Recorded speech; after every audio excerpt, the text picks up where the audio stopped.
Okay guys, versatile nature of carbon, अद्वितीय, अजोड़, इसका nature कुछ अलग है, बिल्कुल अलग सा। क्यों? वही हम देखेंगे यहाँ।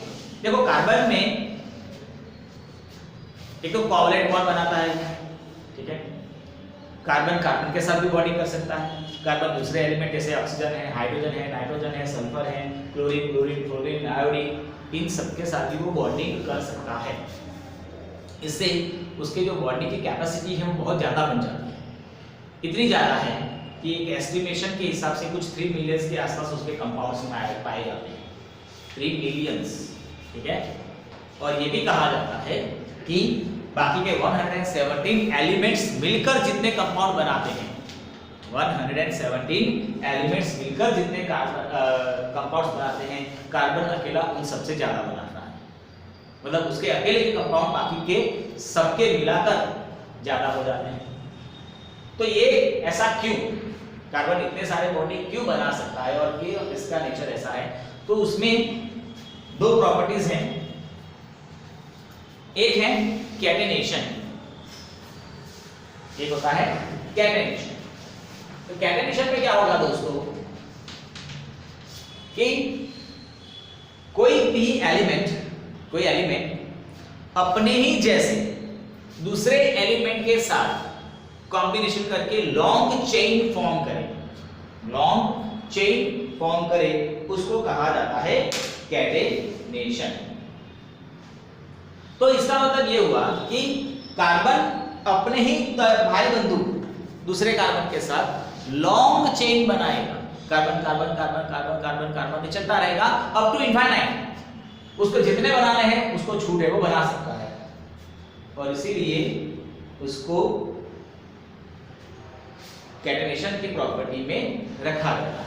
तो कार्बन क्या करता है, इस तरह से कार्बन कार्बन कार्बन कार्बन चला ही जाता है, और ये प्रॉपर्टी जो बनेगी वो कैटेनेशन की बनेगी। सो गाइस, हमारे पास ये प्रॉपर्टी सबके पास नहीं है। जैसे सिलिकॉन ट्राई करता है बेचारा, लेकिन वो 7-8 में स्टॉप हो जाता है। मतलब कि सिलिकॉन जो 7-8 के बाद वो ज्यादा बॉन्डिंग नहीं कर सकता है। हालांकि वो जो बॉन्डिंग किया ही है वो अनस्टेबल होते हैं, मतलब ज्यादा वो टिकते नहीं है। लेकिन यहाँ पर स्टेबल की है। आपने आसपास के जो भी मैंने कहा कि आप मटेरियल देख लो, सब्सटेंसेस देख लो, तो उसके अंदर कार्बन प्रेजेंट होता है हर एक। अब आपका जैसे कोई भी फाइबर ले लो, पॉलिएस्टर ले लो, तो उसमें लॉन्ग चेन होगी कार्बन। आप कोई भी पेट्रोलियम प्रोडक्ट ले लो तो उसमें कार्बन की लॉन्ग चेन प्रेजेंट होती है। तो इसीलिए इस प्रॉपर्टी को कहा जाता है catenation, and it is find only in the carbon elements. तो कार्बन अपने ही भाई बंधु के साथ इस तरह के बॉन्डिंग करके कोवलेंट बॉन्ड से जुड़कर लॉन्ग चेन फॉर्म कर सकता है। This is the property known as the catenation. Second thing, carbon जो है वो अलग अलग तरह से ये बॉन्डिंग कर सकता है। इसमें ये जो स्ट्रक्चर है जिसको हम कहते हैं चेन, वो चेन बना सकता है, वो ब्रांच भी बना सकता है, और वो रिंग्स या तो साइकिल रिंग स्ट्रक्चर भी बना सकता है। मतलब ब्रांचेस में क्या होगा, इस तरह की चेन होगी, ये चेन है, सपोज बीच में से कोई और निकल गया तो ये बन गई ब्रांच। तो ब्रांच भी बना सकता है और वो रिंग्स बना सकता है, मतलब कार्बन कार्बन ये रिंग भी बन जाती है, ठीक है। तो it can combine with other elements with other atoms of carbon by chain, by branch and by rings. इसके साथ साथ दूसरा एक इंपॉर्टेंट टॉपिक कि वो सिंगल बॉन्ड भी बना सकता है, वो डबल बॉन्ड भी बना सकता है, वो ट्रिपल बॉन्ड भी बना सकता है। मतलब कार्बन कार्बन के बीच में सिंगल बॉन्ड भी प्रेजेंट हो सकते हैं, कार्बन कार्बन के बीच में डबल बॉन्ड भी हो सकते हैं, और कार्बन कार्बन के बीच में ट्रिपल बॉन्ड भी हो सकते हैं। तो अब आप देखो कि इसके पास क्या क्या फैसिलिटी है। एक तो वो कैटेनेशन प्रॉपर्टी शो करता है, मतलब कि जितने भी न्यूमरस कार्बन एक दूसरे के साथ ये कैटेनेशन की प्रॉपर्टी शो करेंगे, मतलब एक दूसरे के साथ वो बॉन्डिंग करेंगे कोवलेंट कंपाउंड से। फिर वो चेन भी बना सकते हैं, वो ब्रांच भी बना सकते हैं, वो रिंग्स भी बना सकते हैं। फिर वो सिंगल बॉन्ड भी बना सकते हैं, डबल बॉन्ड भी बना सकते हैं, ट्रिपल बॉन्ड भी बना सकते हैं। आपने देखा वैसे नहीं तो ये तो और भी एलिमेंट कर सकते हैं। आपने नहीं देखा था नाइट्रोजन तो ट्रिपल बॉन्ड बनाता था, लेकिन वो ट्रिपल बॉन्ड ही बनाएगा। नाइट्रोजन नाइट्रोजन अगर कॉम्बिनेशन में आएंगे, नाइट्रोजन नाइट्रोजन का कॉम्बिनेशन होगा तो इसमें ट्रिपल बॉन्ड ही होगा। यहाँ पर तो सिंगल भी होता है, डबल भी होता है, ट्रिपल भी होता है, मतलब तीनों ऑप्शन है। ऑक्सीजन के पास है लेकिन वो डबल बॉन्ड ही बनाएगा, हाइड्रोजन सिंगल बॉन्ड ही बनाएगा, जबकि ये बिंदास यानी इच्छा हो प्रमाण का जो भी इच्छा होगी single bond double bond triple bond वो सब कुछ यहाँ पर वो बना सकता है। इसीलिए कार्बन का नेचर जो होता है उसको कहते हैं वर्सेटाइल नेचर ऑफ कार्बन, मतलब उसी अद्वितीय उसका जो स्वभाव होता है जिसकी वजह से वो इतने सारे कंपाउंड्स बना सकता है, और इसीलिए वो नेचर में इतना वाइडली स्प्रेड है, हर जगह पर क्यों पाया जाता है। कोई भी लिविंग ऑर्गेनिज्म देख लो, आप अपने अंदर देखो तो लिविंग ऑर्गेनिज्म के अंदर जो भी कंपाउंड्स जैसे कि आपके पास है ग्लूकोज है, अंदर बॉडी में कार्बोहाइड्रेट्स हैं, या तो फैट हैं, विटामिन्स हैं, एमिनो एसिड्स हैं, फैटी एसिड्स हैं, इन सब के अंदर कार्बन एक एलिमेंट के फॉर्म में प्रेजेंट है।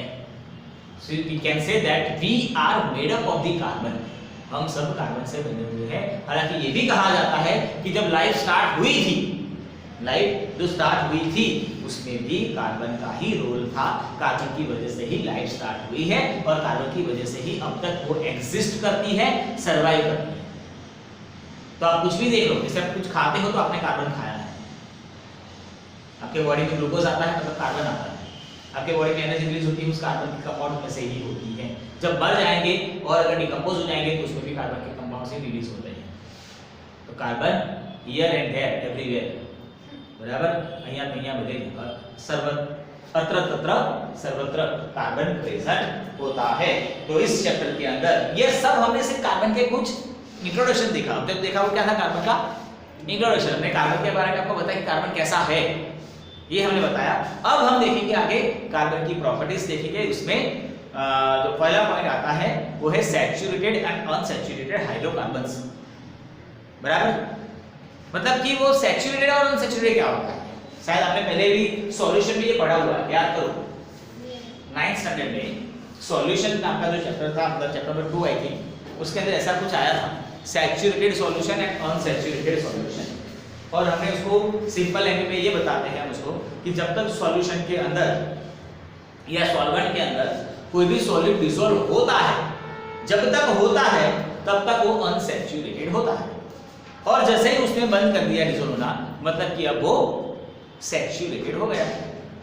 मतलब जब तक पॉसिबल है उसमें एडिशन होना, वो अनसैचुरेटेड, बराबर। जैसे ये है भावेश, तो भावेश जो है उसकी कैपेसिटी सपोज 10 रोटी खाने की है, 10 रोटी वो आराम से खा लेता है, हालांकि दिखता नहीं है। तो अब वो खाना खाने बैठा, 1 रोटी खाई तो वो कैसा कहलाएगा, अनसैचुरेटेड। तो उसकी कैपेसिटी 10 की, 2 3 4 5 6 7 8 9 तक वो अनसैचुरेटेड ही रहेगा।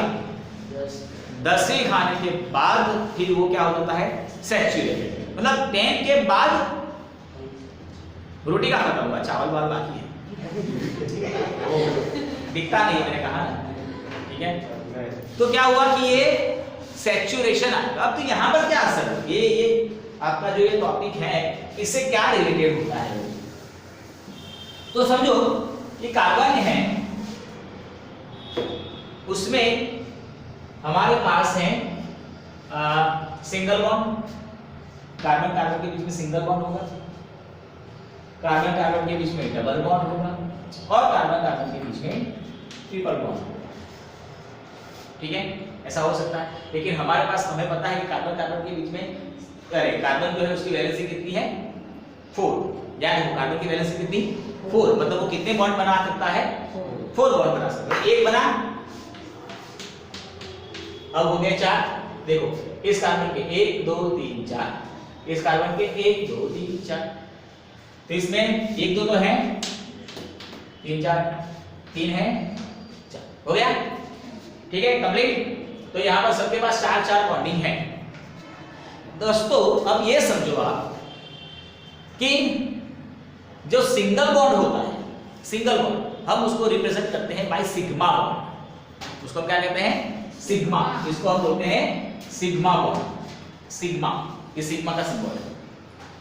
यहां पर दो है, तो एक तो सिग्मा है, लेकिन दूसरा जो आता है उसको कहते हैं पाई बॉन्ड। नाम दिए हैं। यहां पर एक सिग्मा है, यहां पर एक सिग्मा है और दो पाई बॉन्ड है, बराबर। तो ये सिग्मा बॉन्ड है, यहां सिग्मा पाई है, यहां पर एक सिग्मा दो पाई है। अब ये पाई बॉन्ड और सिग्मा बॉन्ड की अगर आप प्रॉपर्टी समझो तो सिग्मा बॉन्ड मजबूत होते हैं, कभी वो टूटते नहीं, unbreakable. Whereas pi bonds are weak, वो वीक होते हैं, वो टूट जाएंगे, थोड़ी सी एनर्जी मिली और वो टूट जाएंगे। तो मुझे समझ आप यहां पर सपोज यहाँ पे 4 हाइड्रोजन लगे हैं, ये इथेन का फॉर्मूला है। ये क्या है? इथेन। इथेन 2 हाइड्रोजन और बाकी के 2 कार्बन और बाकी का हाइड्रोजन। तो इसका फॉर्मूला कुछ इस तरह से है C2H6। इसके बारे में देखेंगे हम। तो यहां पर ये C2H6 बना।